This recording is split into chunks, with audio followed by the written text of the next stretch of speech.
morning. Today, let us have a discussion on centralized and client server database management system architecture. This architecture for the database management system have followed trends similar to those for the general computer system architectures. Old architectures uses the mainframe computer. Old architectures uses the mainframe computers. The remaining all the things are connected to it.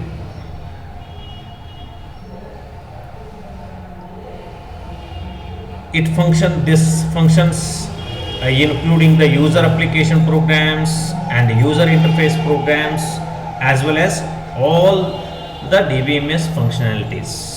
All the DBMS functionalities. Just a minute. DBMS functionalities. So, as the prices of hardware declined, earlier computers were very costly and the memories were less memory. For less memory only we need to pay more amount. As I have been discussing or expressed so many times, saying that earlier pen drives were very costly. Got it? So earlier those pen drives we need to pay 1000 rupees for in terms of MB. The size of that pen drive is MB in terms of MB, 512 MB like that. Got it? Now you can get the 16 GB, 32 GB, 64 GB pen drives within less than 500 rupees. Within 500 rupees. So the prices of the hardware declined. Most users replaced their terminals with PCs and workstations. Those remaining terminals, what they used to do, they have replaced those things with their computers. At the first, database system used these computers similarly to how they had used display terminals, so that the database management system itself was a still centralized database management system, because it was the software database management system was there at one mainframe computer and remaining were connected to it, and it is controlled by that. Got it? This centralized database management system, in which the database management system application programs execution and user interface processing were carried out on one machine. All that application programs also done by this centralized system, and other user interfaces processing also done by that this thing, and database is also connected to that. This, see here now, it is an example of the physical centralized architecture. Let me make it slideshow. Yeah, it is compatible.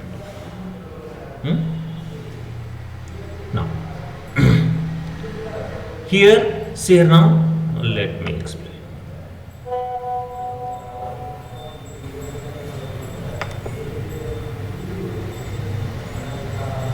Now all the terminals are connected here. Okay, so connected here, and the software which controls all the terminals. Okay, this is the software part, central part. Okay, where all these things are controlled. Application programs are also here, terminal display controls are also here, text editors also here, various all the softwares and database management software and all the compilers. All the compilers are there at this place. Now here below we have, what is this? Hardware terminals. It could be centralized processing unit, controller, another controller, disk, memory, okay, input output devices, printers, tape drivers, etc. All those things are connected to this.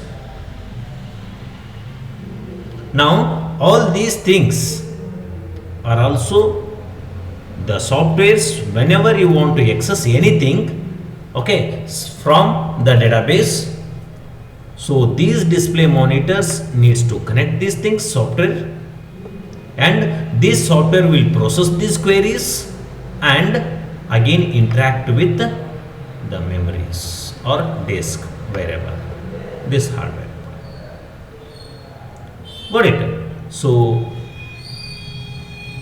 DBMS system started to exploit the available processing power at the user side, which led to client server database management system architecture. Now it has some drawbacks. To overcome the drawback, so now we have the thing, or it leads to the next level. It is called as a client server database management system architecture. Now this a client server database management system architecture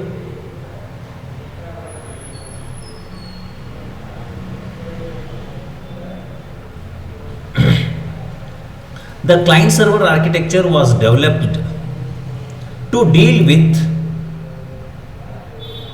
putting environment in which large number of PCs, workstations, file servers, printers, database servers, web servers, email servers and other softwares equipment are connected to via network. Which are those? All the specialized servers which you are able to see it on the screen: print servers, file servers, database management system servers, web servers, email servers, okay, workstations. All those things are connected to large networks. Web servers, email servers and other softwares equipment are connected via networks. How they are connected? Via networks. The idea is to define specialized servers with a specific functionalities. See here now, print server will be having some specific functionality. File server is having some specific functionality. Database management server is for specific facility, and web server and email server. In the earlier centralized, so all were there at one place. So all of them are used to access the same thing from the same server. From the same server. When all of them are started accessing the same server, okay, then it becomes slower. Because of that, now we are having number of servers, specialized servers with different functionalities. Client can access these specialized servers when and whenever he needed. File servers that maintains the files of the client. Another machine can be designed as a print server by being connected to various printers. Probably you see it in the labs and all. Okay, there are n number of printers, okay, which can connected to same machine.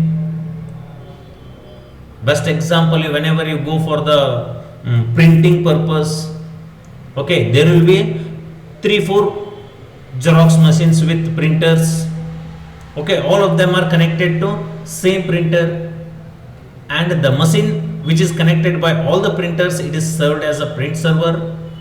Okay, there he will going to choose which printing machine he needs to give the prints. Got it? So print server is meant for that. Web servers or email servers are also fall into the specialized servers category. The resource provided by the specialized servers can be accessed by many client machines. So I'm like Moodle is one server. It is an open source. Okay, it can be accessed through web browsers.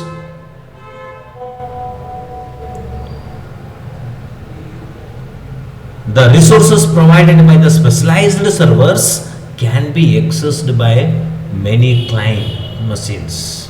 A client machines provides the user with the appropriate interfaces to utilize these servers, as well as with the local processing power to run the local applications. Now, what you are seeing it on the diagram, in the figure on the screen, okay, it is a two-tier client server architecture.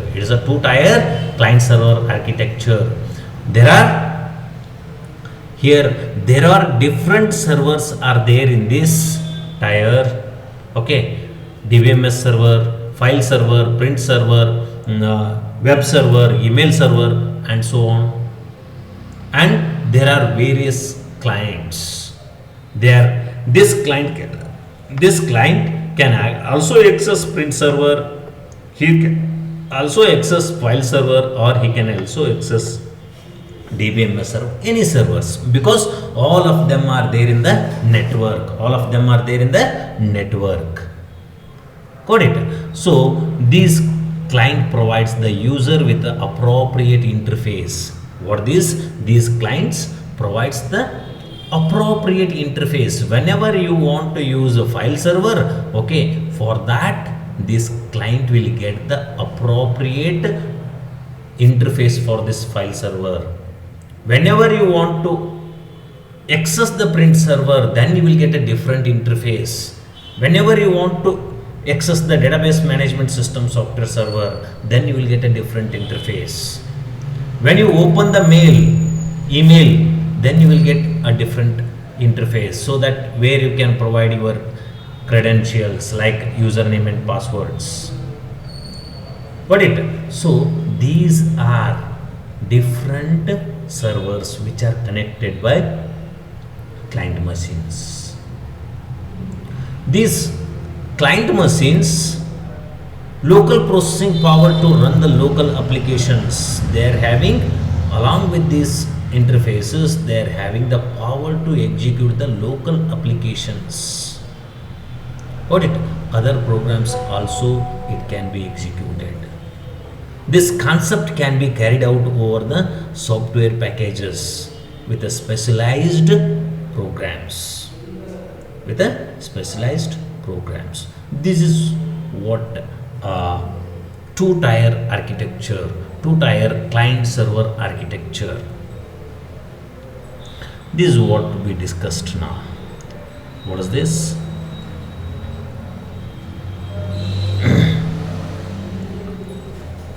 Clients and this DBMS server, two client server architecture. Client programs may connected to several DBMS, sometimes called the data sources.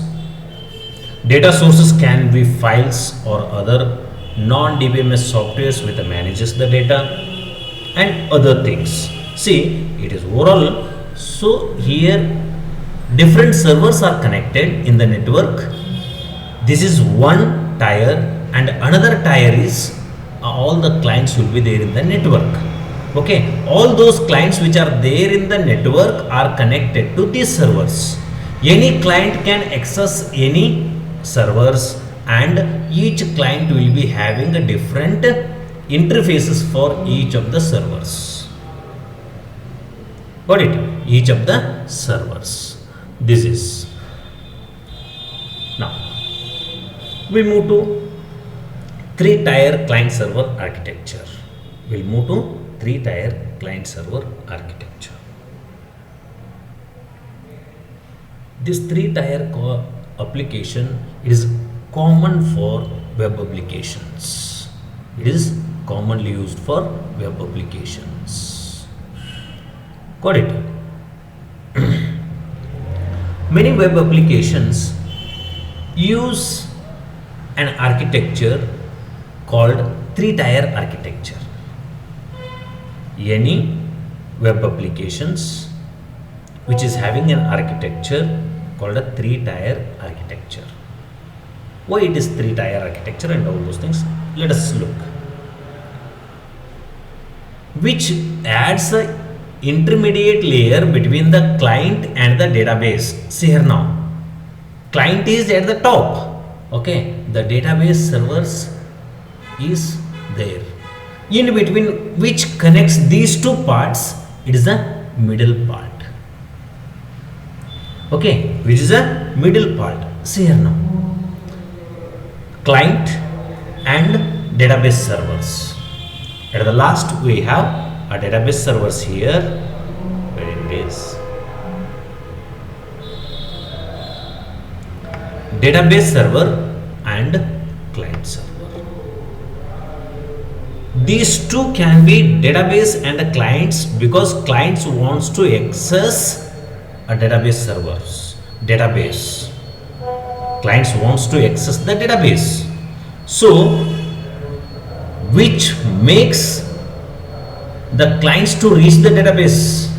So for that he will be having a middle, okay, middle layer. That middle layer, where it is, that middle layer is application server or web server, which connects these two, which connects these clients as well as database servers. Okay, now it is three-tier. In the previous example, two-tier client server architecture, there were only clients and servers. All the servers were there and clients were there. Got it? So all those clients which are having their application programs, they were able to run the application programs on their own. Got it? With the help of those application programs and the interfaces, they are able to connect it to the servers. But here the application programs or web servers are at the middle, okay, which are able to, which makes clients and the database servers connects. Hope it is clear. Okay, these two connects this. The intermediate layer or middle tier is called as application server. This middle tier, this is a top tier. This is a top tier, this is a middle tier and lower tier or bottom tier. Okay, which makes it possible for the, it is also called as application server or a web server, depending on the application.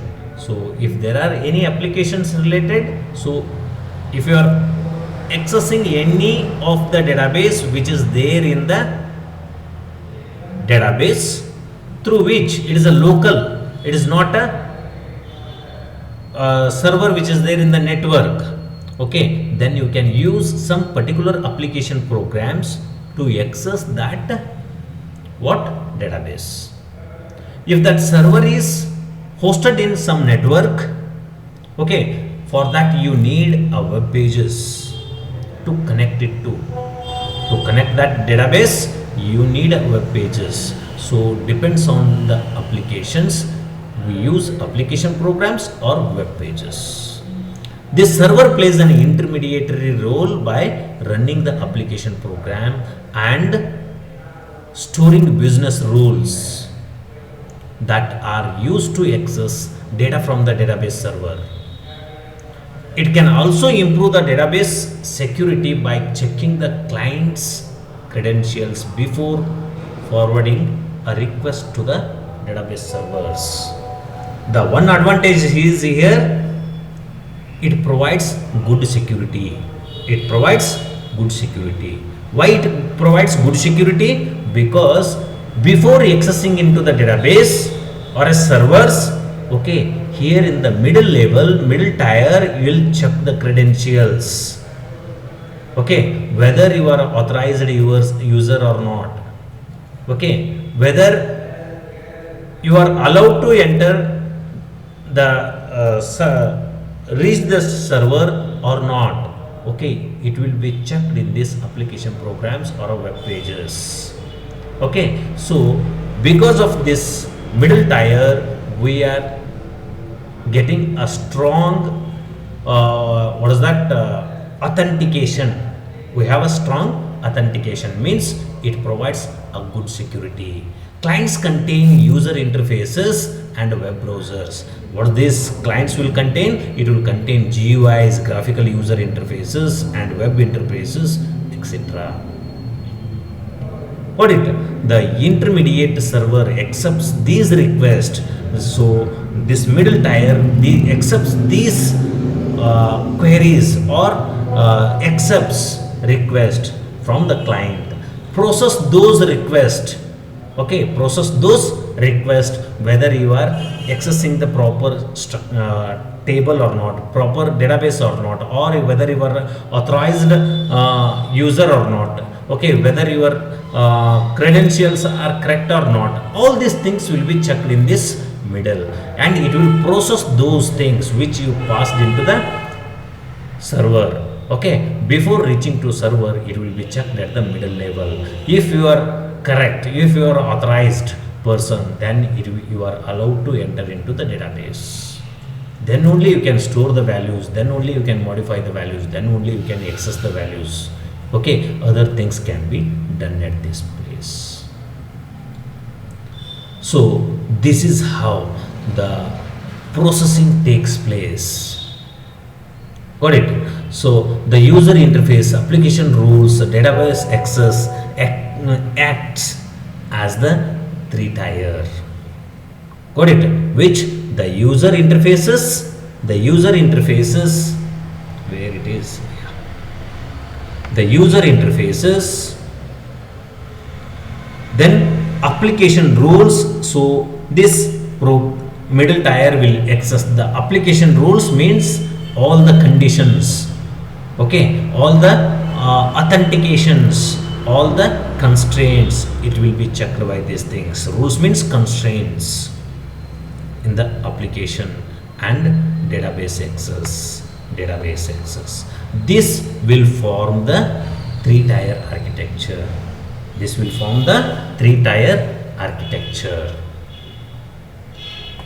Is it clear now? Understood? Yes, sir. Okay, fine.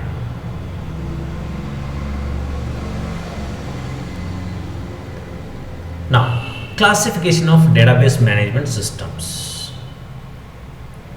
Classification of database management system.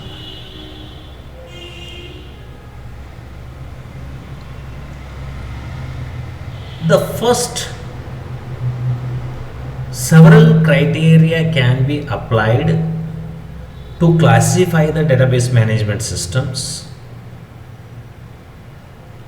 These can be classified on the basis of data models.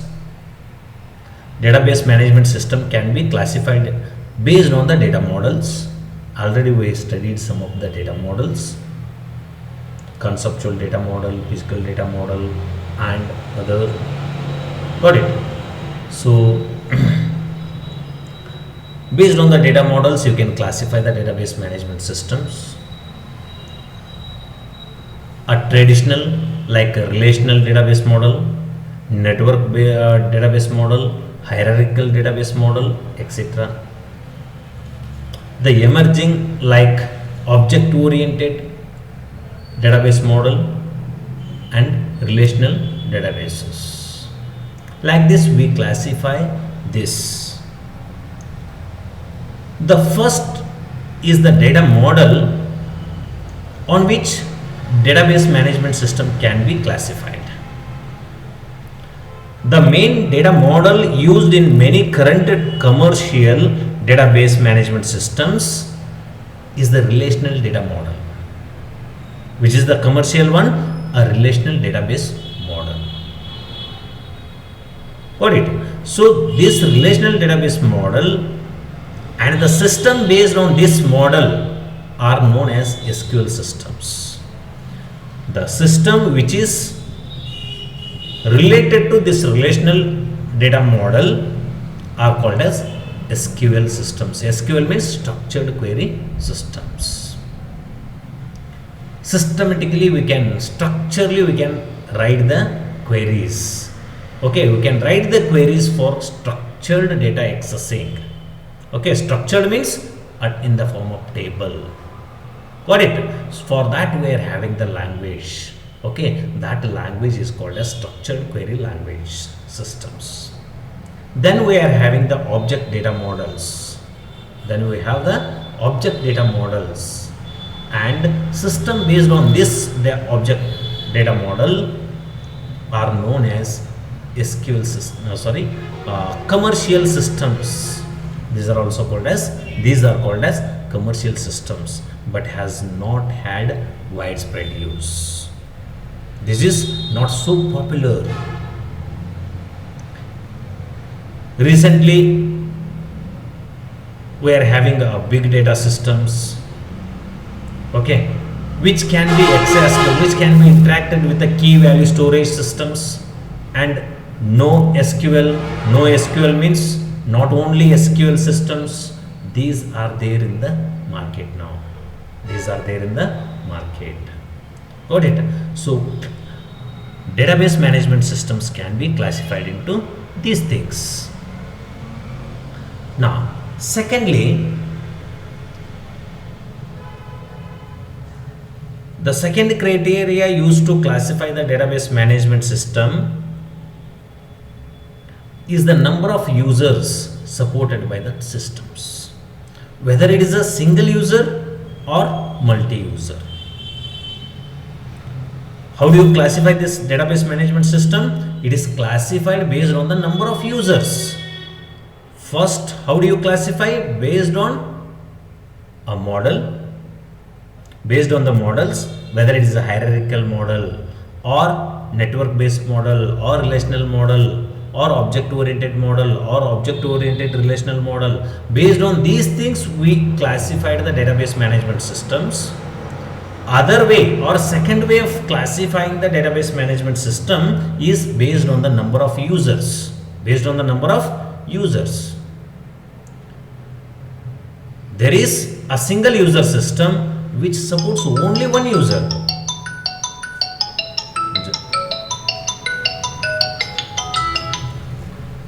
A single user system supports only one user at a time.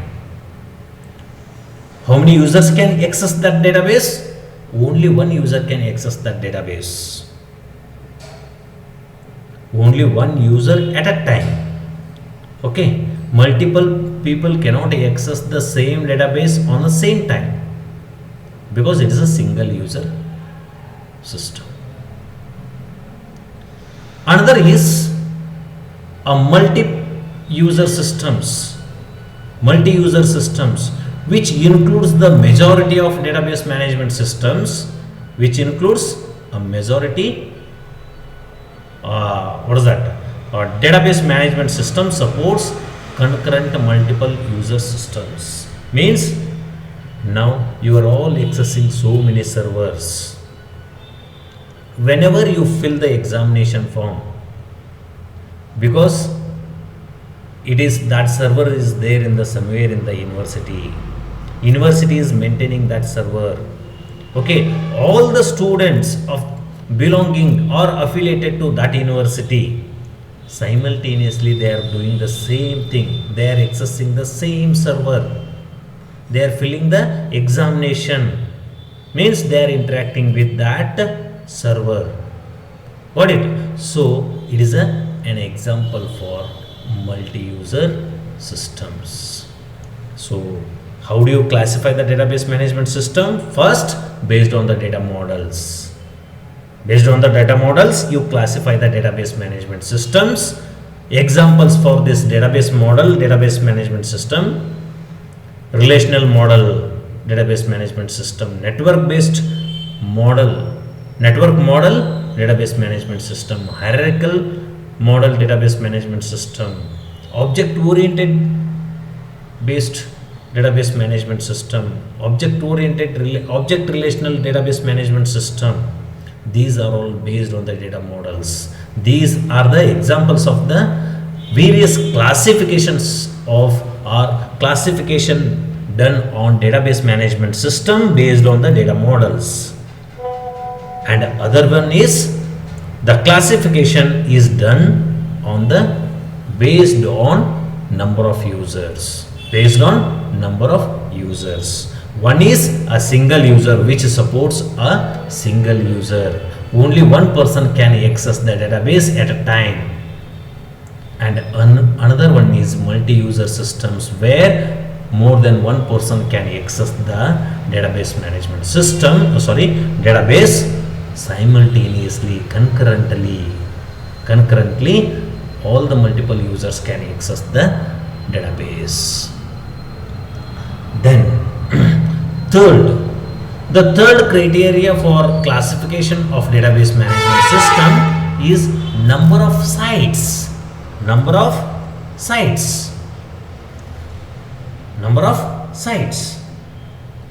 over which the database management system is distributed.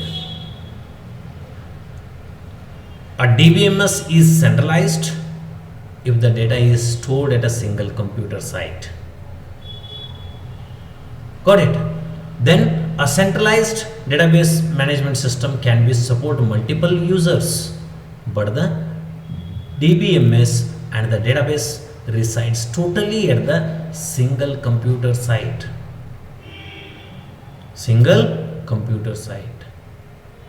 So all that database is resided at a one place, centralized machines. Then another one is a distributed database management system can have the actual database, and database management system software is distributed over the sites. It is distributed over the sites connected by the computer network. Now big data systems are often massively distributed with hundreds of sites. The data is often replicated on multiple sites so that failure of the site will not make some data unavailable. They do not support a totally distributed environment, but rather a set of database servers supporting of the clients. Next one is cost. Classification can be done on the cost. See here now, classification is done on the based on the data models. Classification is done on based on the users, number of users. Okay, classification is based on the number of sites. Whether it is on multiple sites or at the centralized, means a single. Got it? And the database management system can also be classified based on the cost. The fourth criteria, it is the fourth criteria for classification of database management system based on the cost. It is difficult to propose a classification of database management system based on the cost. Today we have open sources. Now we cannot tell that this will cost this much, this will cost this much. It is very difficult because all of them we are getting it in the form of open source. Easily they are available in the internet. Example, MySQL, PostgreSQL and others, these are freely available in the things. Some cost ranges from free open source systems to configuration costing millions of dollars. Okay, these servers may be implementation, it may cost up to millions of dollars. Got it? So the main RDBMS products are available as a free examination of 30-day variations. Means some of the things you can see it in the internet. Whenever you download some softwares, okay, they will give you 10 days or 30 days of free usage. After that you need to pay. After 30 days you have to pay the amount and you can use it. Got it? So another type of license limits the number of concurrent users or the number of user seats at the location. Means it can also be cost is depends on the number of users. Okay, you want to take a single license user, the cost different. You want to take a two people, then cost is different. Like this they will set some slabs. Okay, based on the slabs they will going to charge for you people. Okay, this is based on the cost. Okay, so DBMSs can be classified based on the cost, based on the number of users, based on the number of sites, and based on the number of based on the models. Based on the models you can use them. Got it? Now already we have studied about these things: network model, hierarchical model, relational model, object oriented data models, and object relational models. About the history of these models we have studied. Network model and hierarchical models were the old models, and then we have relational data models. These relational data models where databases were constructed in the structured databases were there. Here it is one of the more popular relational model, database model.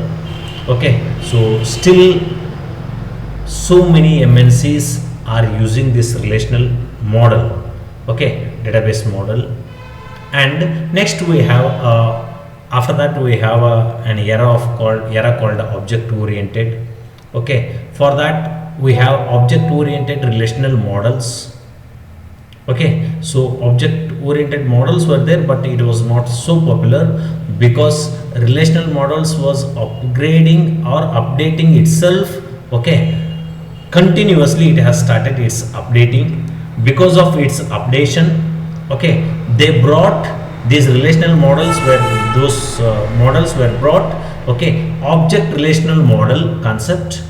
Okay, because of this object relational models, already people were very familiar with the relational models, and they added some things related to objects. So they brought this object relational model. Hence this object oriented data models were not so popular.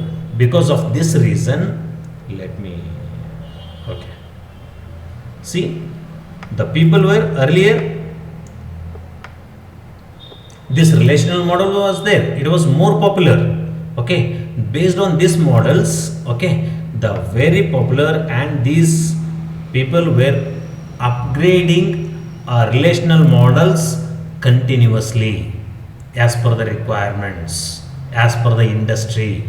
Okay, then next we have, what is this? Object oriented data models, but it was not so popular. Why?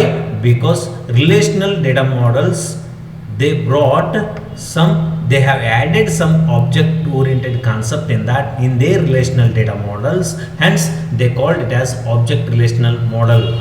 Okay, so database management systems. Hence these object oriented data models became diminishing. Okay, this is history of the data models we discussed in the previous classes. Then all these things we studied. Okay, examples of network schemas, it is the I think it is not there for you. Network model, disadvantages, hierarchical data models. These are all the things we discussed: advantages, disadvantages, and relational models. Okay, already we discussed about these things. Okay, in 1980s. This. Okay, in this chapter we discussed about the data models and their categories, like various models, conceptual models, physical models, and others, view model, etc. Then we also studied about these data models history, like hierarchical model, network model, then object oriented model, relational model, and object oriented relational models. Their history also we studied. We studied the schemas, instances, and state. Then we studied three schema architecture of the database management system, where the users and conceptual schema and physical schema. Okay, so three schema architecture we have studied. Like this it was. Let me, okay, here. It is a conceptual schema, and we have a physical data storages. We have physical data storages like this.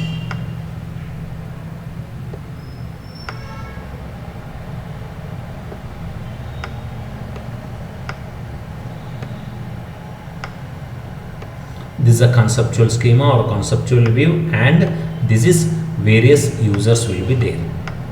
Various users will be there.